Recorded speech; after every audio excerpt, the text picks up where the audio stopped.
sempat sembunyi di dalam lemari pakaian. Dalam kamar rumahnya SA, pria yang menjadi target polisi untuk ditangkap karena terlibat dalam aksi pencurian motor berhasil ditangkap.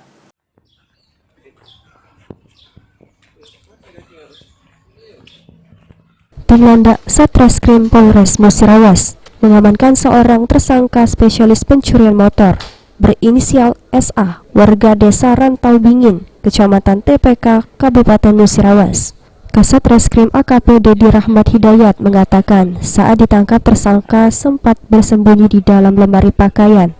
Tersangka sendiri melakukan aksinya memanfaatkan kondisi rumah yang sedang ditinggal pemiliknya ke kebun, kemudian masuk dan menggasak harta benda korban. Diketahui tersangka sendiri sudah melakukan pencurian sebanyak 5 kali di Kabupaten Musirawas, di antaranya kawasan Sukowarno, Sungai Baung, Lesing, Simpang Semambang, dan lain-lain.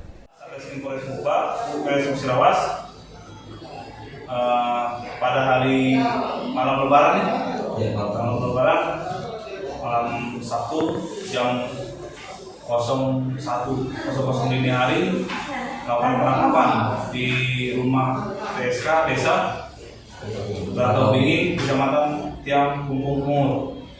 Pada saat dilakukan upaya penangkapan, si tersangka bersembunyi di dalam lemari. Sebelumnya polisi telah mengamankan tersangka lain yakni Y, yang kini telah menjalani proses sidang, dan satu lagi pelaku berinisial K masih dilakukan pengejaran masuk DPO. Tri Hajariah, PAL TV.